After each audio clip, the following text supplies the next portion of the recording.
My name is Adair Landborn, and I am an assistant professor, clinical assistant professor of ethnochoreology, and also the curator for cross-cultural dance resources collections at ASU. I was a graduate student at the University of Arizona in Tucson. I came there with the interest of working on solo choreography, and I discovered there was, at that time anyway, an inter-university arts fellowship that would allow me to come up to ASU and study with Daniel Negrin, so I applied for it and got it. I came up in 1986 and worked with him. I took his composition course and also his jazz dance styles course. I ended up doing a full concert of me performing my own choreography. So it was a big challenge, a big undertaking at that time. And I knew that that was one of the things he's famous for, was solo choreography. And it is an interesting thing that solo choreography has special challenges to it.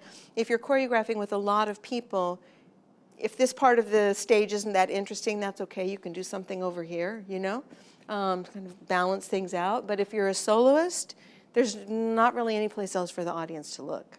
And you have to really craft it well, and you have to know what you're doing. So I wanted to get his input on that for me.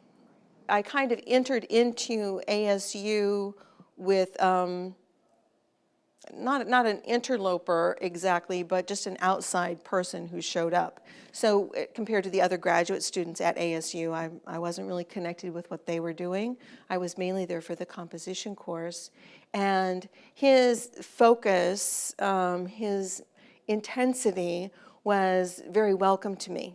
I just really wanted that kind of, it felt like one-on-one engagement, even though, of course, it was a class, right? But it was still very intense and very, very, very fruitful, I thought.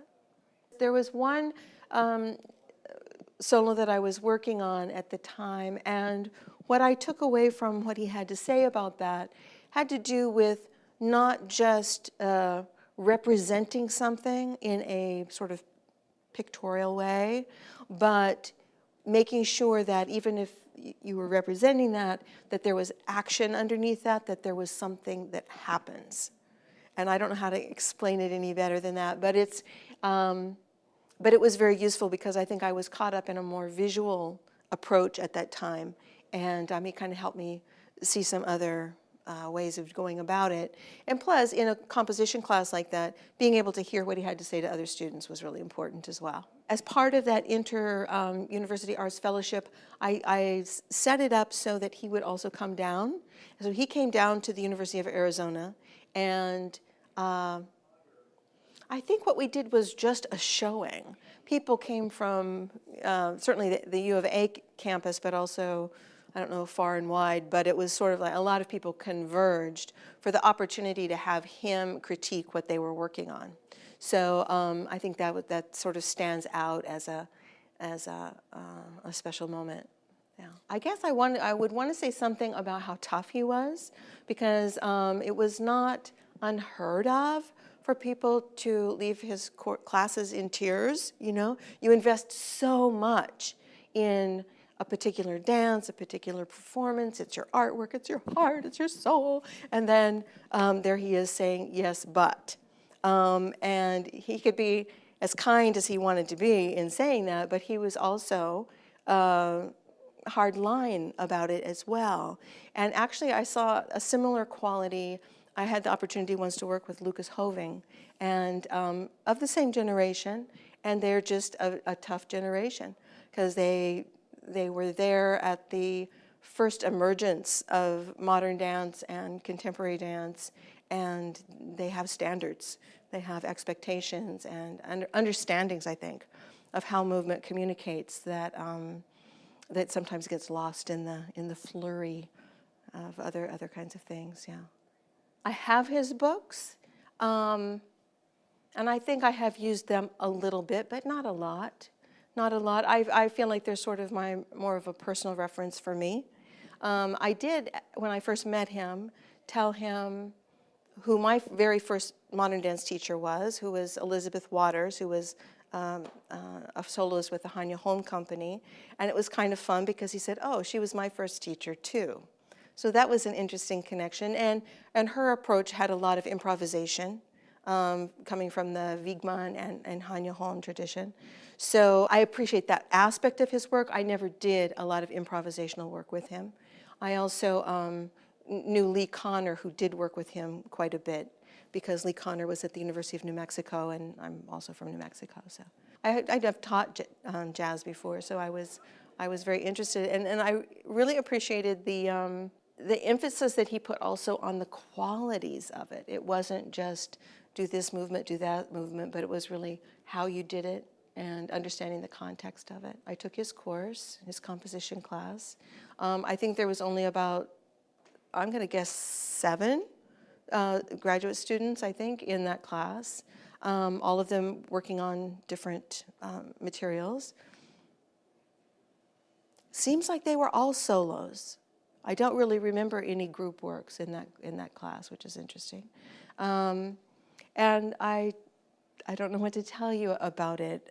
He had, he wanted you as the observer, you know, that you're going to see this soloist and you're also going to have your impressions to share in conversation with the other students. And he would have everyone close their eyes, and then the performer would say when to open them. So that was sort of a technique in this chaotic studio situation to really have some control over first impressions, which are important, and some control over how that was going to, how the dance was going to first present itself. So I remember that about how he worked. I took his critiques and his advice to heart, but I can't overstate, I don't think, him as a role model just for being a solo dance artist, because that's really what I did and what I have been. I've done a lot of other solos since then, a lot of performing since then, and that has been something that I come back to over and over again as a place where creatively I can do what I really want to do. Because sometimes, I mean, within my own personal limits, I guess, but working with a group of people, there's a lot more give and take, a lot more things that are not entirely under my control of whatever happens. But with a solo, I feel like I can really make sure that the piece says what I want it to say. So I'm really grateful for him as a role model, to know that that's something a person can do in the arts, is be a solo dance artist. And I also have shifted from contemporary into flamenco, the flamenco dance style, which is very much about solo performance. And I guess I could give him some credit for that too, in terms of role model and support, you know, for being able to do that.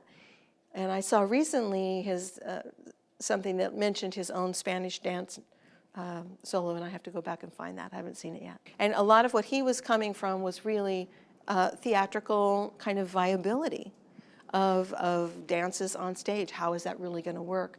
How are you going to make it work?